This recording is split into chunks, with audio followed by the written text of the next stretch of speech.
Morning, everyone. Glenn Calloway coming to you from the basement. This really is a happy Sunday morning, unlike yesterday.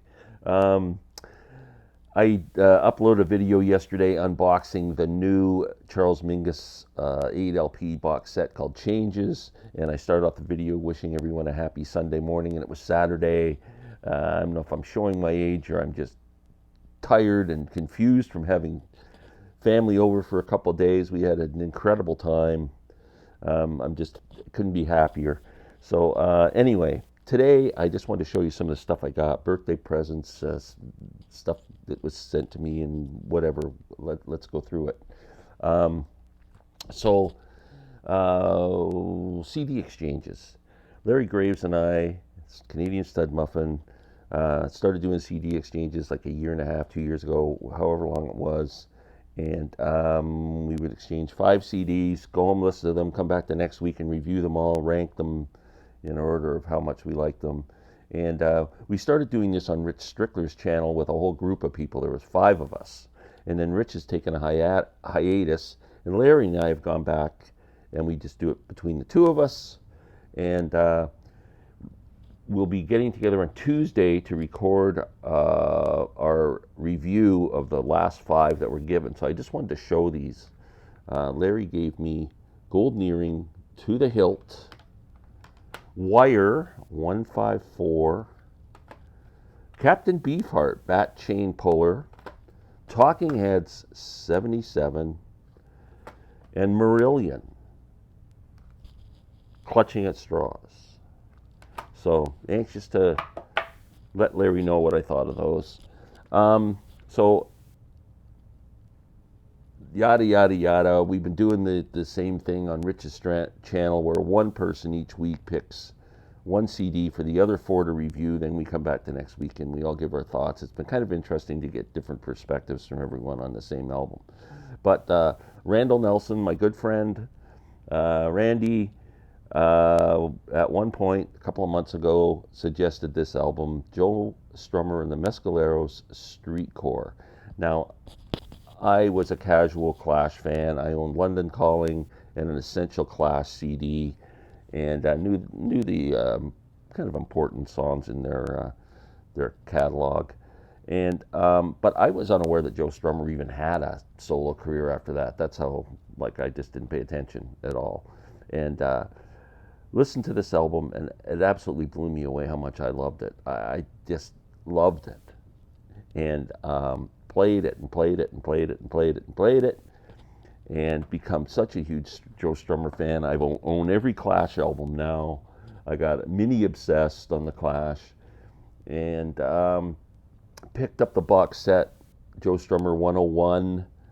And then there's another box set called Joe Strummer 102, The Mescalero Years, which includes a CD and 2 other studio releases and 1 album or CD of outtakes and that kind of thing.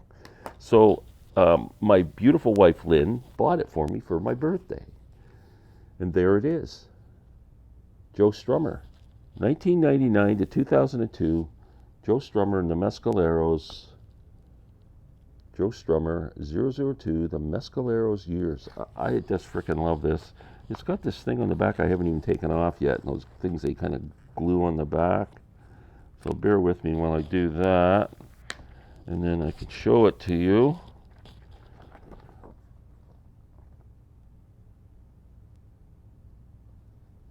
There's Street Core and then thing. So there's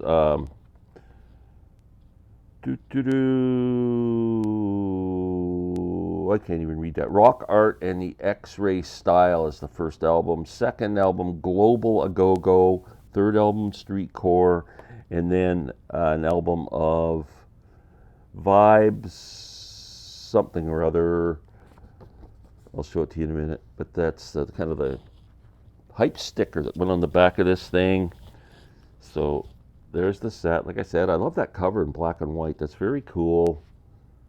It says, "And something in my soul, there's always rock and roll. You cast a long shadow." That's a line from a song called Long Shadow, which Joe wrote for Johnny Cash.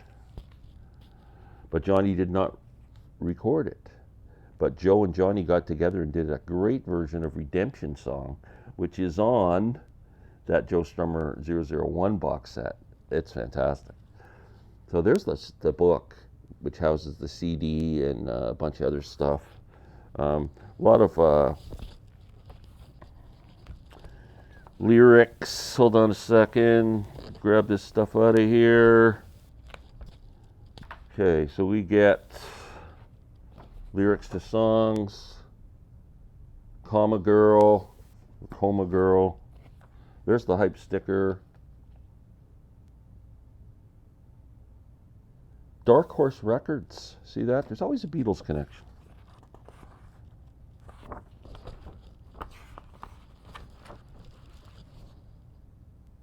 Chords. Like a chord chart to the song.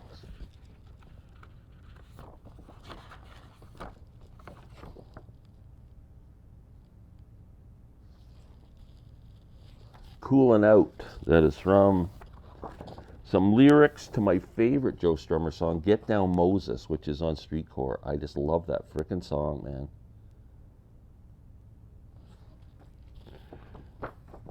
Get Down Moses again. I don't know if he gave me two of the same one. Hey, they did. Maybe I'll frame that. Interesting. I got two. Okay, let's check out the book. There's Joe sitting in his house coat, typing away.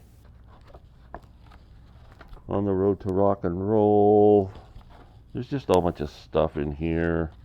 There they just all the albums and all that stuff, so I won't bore you with every picture. And then there's the CDs housed for. I like the presentation there, and I like the color of the CDs. Executive produced by Lucinda Tate, who is Joe's wife. I know her name was Lucinda, so I'm assuming that's who that is. Creative director, Danny Harrison. Illustrations, Joe Strummer. A lot of photos by Bob Gruen, the famous rock photographer. And I'll pull out one of the discs just to show you.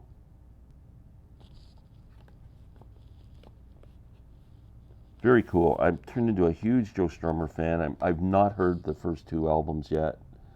I'm very interested in hearing them. So thank you, my dear, from my wife for buying that for me. Okay. Now, I call myself the biggest Lydia Loveless fan in Canada. I don't know if Lydia knows that or not, but Lydia was playing in Orlando, Florida, and I wasn't there, but I talked to my daughter Andrea and said, you got to go to this freaking show. She went, said Lydia was fantastic, put on a great show. She opened for the Drive-By Truckers. And afterwards, my daughter went and met Lydia and told her that her dad was a big fan, and I got this, Lydia Lovelace's Real album, and it's signed, and I love the way it's signed. Happy 70th, Glenn, from Lydia. I will cherish this. Thank you, Lydia, and thank you, Andrea, for getting that for me. The album is right there. Now, I have all of her albums on vinyl and CD, except the only one I don't have on vinyl is called Somewhere Else. I got to grab that. I got two more to show you that came from the same place. Everyone's friend Rod, the happy hippie vinyl guy. Rod went through a tough time with his family. His wife was diagnosed with cancer. And we all know how expensive that can be. And Rod started a GoFundMe page to help out so they could get her the proper treatment she needed. And who wouldn't do that? So I did put some money on the GoFundMe page, and Rod was kind enough. He actually said he was going to send these out to anybody who paid, but I guess he picked these up at Target cheaply or something. I've never owned this album. Well, I have. I owned it on CD. I shouldn't say that. I lied. Let's start over. I had it on CD. I couldn't get into it. This album, for some reason, just is really hard for me. but I really want to try and get into it because it's such a classic record. There's got to be something I'm missing. So I'm going to give it another spin. But Rod sent me a Love Supreme. Now, the reason this didn't get to me for a couple of months was I got him to send it to my daughter's place in Orlando because, much cheaper postage. And my daughter was up for my birthday and brought it up finally, so I got it here. So that's a Love Supreme. The vinyl is colored. I gotta put this in a MoFi sleeve. It's like a creamsicle, kind of orangey creamsicle color. Oh, that sleeve's just horrid. We're gonna fix that up as soon as the video's over. And he also sent me this, surprisingly, an album by a gentleman by the name of John McCutcheon. I had no idea who John McCutcheon was. Gonna Rise Again. So I Wikipedia'd John McCutcheon, and it turns out he's a multi-instrumentalist of string music, very folky, Appalachian type stuff, I think. He plays banjo and guitar and anything with strings on it, it looks like. So I'm really anxious to hear this. The name that jumps out of the people who are session musicians on this is a gentleman by the name of Howard Levy. Now, if any of you are fans of Bela Fleck and the Flecktones, Howard needs no introduction.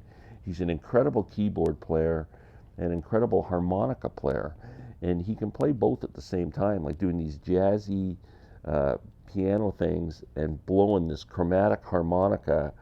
And Bela always referred to him as two brains, because you really would need two brains to be able to do that at the same time. That's pretty incredible. And so I'm anxious to hear that. Thank you, Rod. And I communicated with Rod a couple of days ago, and happy to report that his wife is doing as well as can be expected, fighting the good fight and winning. So all the best. Sending love to Kelly and to Rod.